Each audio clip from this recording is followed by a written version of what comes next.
बिस्मिल्लाहिर्रहमानिर्रहीम। अस्सलाम वालेकुम स्टूडेंट्स। आज के इस वीडियो लेक्चर के अंदर हम बात करेंगे first year biology chapter number 6 और उसका लेक्चर नंबर 10 है। टॉपिक होगा आज का हमारा करैक्टरिस्टिक्स ऑफ साइनोबैक्टीरिया, कि साइनोबैक्टीरिया की कौन कौन सी खसूसियात हैं और चंद एक अहम पॉइंट्स के हवाले से आज हम डिस्कस करेंगे।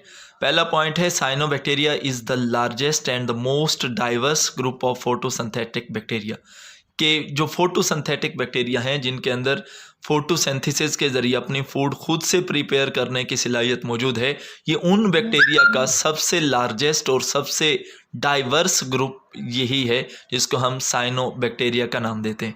तो अगर हम इसके अंदर टोटल नंबर ऑफ़ स्पीशीज़ की बात करें तो एस्टिमेटेड नंबर ऑफ़ जो स्पीशीज़ हैं वो तकरीबन साइंसदानों के अंदाजे के मुताबिक 6300 के करीब हैं। लेकिन जिन स्पीशीज़ को अभी तक डिस्कवर किया जा चुका है, जिन स्पीशीज़ को अभी तक एक्सप्लेन किया जा चुका है, वो तकरीबन 2698 स्पीशीज़ ऐसी हैं साइनोबैक्टीरिया की जो अभी तक डिस्कवर हो चुकी हैं। तो इनको पहले नाम दिया जाता था ब्लू ग्रीन एल्गी का, क्योंकि इसके अंदर एक ब्लू पिगमेंट मौजूद होता है, इस वजह से इसको हम ब्लू का नाम दे रहे हैं। और ग्रीन एल्गी इस वजह से कहते थे क्योंकि ये फोटोसिंथेसिस करने की एबिलिटी रखते थे, तो इस वजह से इनको ब्लू ग्रीन एल्गी कहा जाता था। लेकिन जब बाद में रिसर्च की गई तो फिर ये देखा गया कि ये ट्रू प्रोकैरियोट्स हैं, यानी इनके अंदर वाज़े न्यूक्लियस मौजूद नहीं होता। हालांकि जो एल्गी हैं ये यूकैरियोटिक हैं, इनके अंदर वाज़े तौर पर न्यूक्लियस मौजूद होता है, वेल डिफाइंड न्यूक्लियस मौजूद होता है। लेकिन जब साइनोबैक्टीरिया को डिस्कस किया गया, साइनोबैक्टीरिया के ऊपर डिटेल स्टडी की गई, तो बाद में पता चला कि इसके अंदर सेल की जो टाइप है वो प्रोकैरियोटिक है, जिसके अंदर वाज़े तौर पर न्यूक्लियस मौजूद नहीं होता। तो इस वजह से इनको कहा गया these are the true prokaryotes. Third point है very greatly in shape and appearance. अगर हम इनकी शेप और अपेरेंस की बात करें कि ये दिखने में किस तरह है, तो इनकी शेप और अपेरेंस जो है वो डिफरेंट होती है डिफरेंट स्पीशीज़ के अंदर। कुछ ऐसी साइनोबैक्टीरिया की स्पीशीज़ हैं जो कि यूनिसेलुलर हैं। जो यूनिसेलुलर स्पीशीज़ हैं वो या तो अकेली रहेंगी या कॉलोनी की फॉर्म में रहेंगी, और कॉलोनीज़ की जो शेप है वो भी डिफरेंट अपेरेंस की हो सकती है। अगर हम बात करें कुछ जो स्पीशीज़ हैं वो फिलामेंटस हैं, तो फिलामेंटस स्पीशीज़ जो हैं उनके अंदर ट्राइकोम्स मौजूद होते हैं, यानी सेल्स की चेन बनती हैं, जिनको बाहर से जो है वो म्यूसिलेजिनस शीथ ने जो है वो कवर किया होता है। तो अगर हम इनकी शेप और अपेरेंस की बात करें तो ये फिलामेंटस भी हैं और यूनिसेलुलर भी हैं। यूनिसेलुलर जो साइनोबैक्टीरिया हैं वो कॉलोनीज़ की फॉर्म में रहते हैं, और कॉलोनीज़ जो हैं वो डिफरेंट शेप की हो सकती हैं। और फिलामेंटस साइनोबैक्टीरिया की बात की जाए तो ये ट्राइकोम्स पर मुश्तमिल होते हैं, और ट्राइकोम्स जो हैं ये चेन्स ऑफ सेल्स को कहते हैं जिनको बाहर से म्यूसिलेजिनस शीथ ने म्यूसिलेजिनस मटेरियल ने जो है वो कवर किया होता है। तो हम लोगों ने कुछ लेक्चर पहले एक बात की थी बैक्टीरिया की ग्राम स्टेनिंग टेक्निक के मुताबिक बैक्टीरिया को दो डिफरेंट क्लासेस के अंदर डिवाइड किया जाता है, gram positive and gram negative bacteria.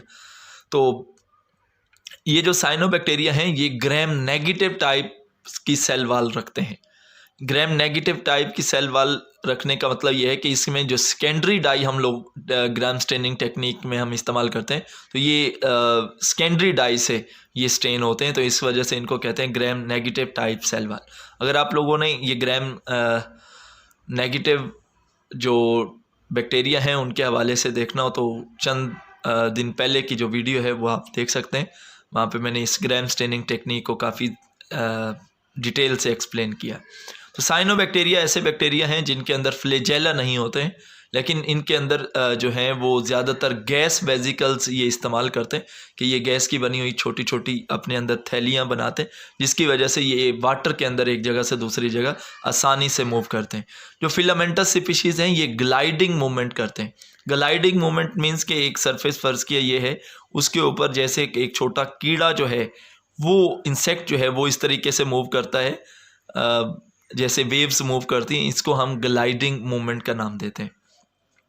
इसके बाद अगर हम इसके अंदर फोटोसिंथेसिस की बात करें तो इसका जो फोटोसिंथेटिक सिस्टम है, पिगमेंट वगैरह जो हैं वो यूकैरियोट्स से मिलते जुलते हैं। क्योंकि इनके अंदर क्लोरोफिल ए भी मौजूद है जो मेन फोटोसिंथेटिक पिगमेंट है, और इनके अंदर फोटो सिस्टम 2 भी बिल्कुल वैसा ही होता है जैसा कि प्लांट्स के अंदर मौजूद होता है। इसके बाद अगर हम साइनोबैक्टीरिया के अंदर फोटोसिंथेसिस की बात करें कि वो रिएक्शन किस तरह होता है, तो वो ऑक्सीजेनिक फोटोसिंथेसिस जो है वो कैरी करते हैं। मीन्स के ये ऐसी फोटोसिंथेसिस करते हैं जैसे बिल्कुल प्लांट्स की तरह कि वो हाइड्रोजन के इलेक्ट्रॉन डोनर के तौर पर वो वाटर को इस्तेमाल करते हैं, और एज अ बाय प्रोडक्ट जो है वो ऑक्सीजन को प्रोड्यूस करते हैं। तो ऐसी फोटोसिंथेसिस जिसके नतीजे में ऑक्सीजन प्रोड्यूस होगी उसको ऑक्सीजेनिक फोटोसिंथेसिस कहते हैं।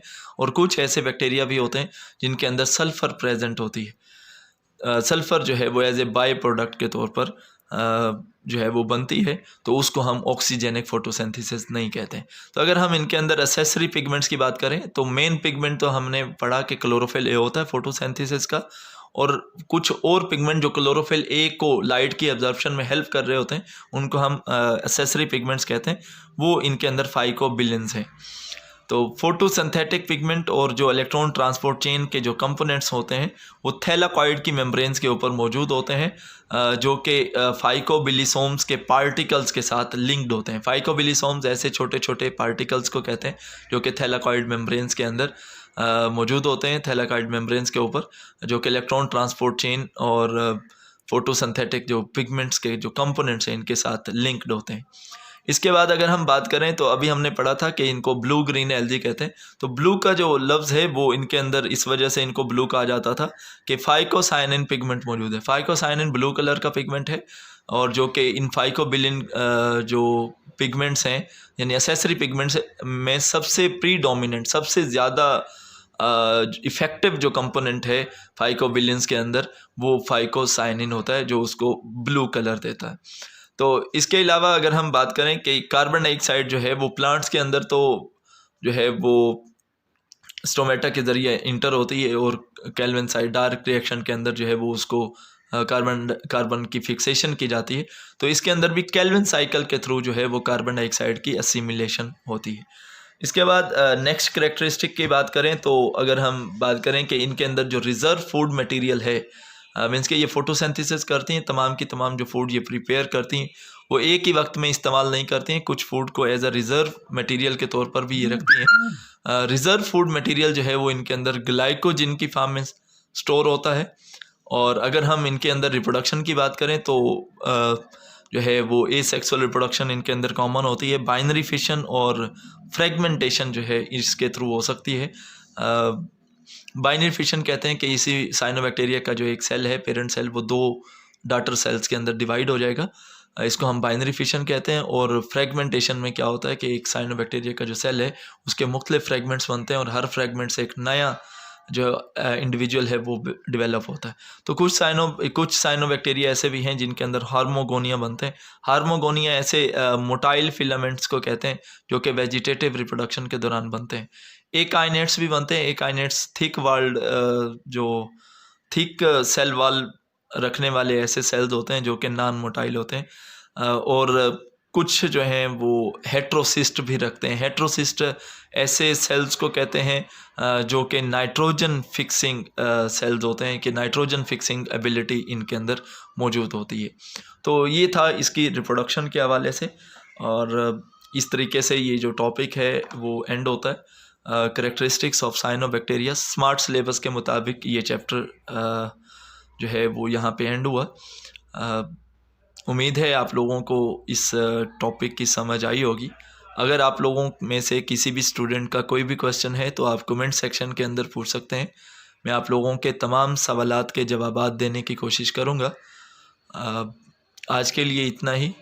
नेक्स्ट वीडियो तक के लिए मुझे इजाज़त दीजिए। अल्लाह हाफ़िज़।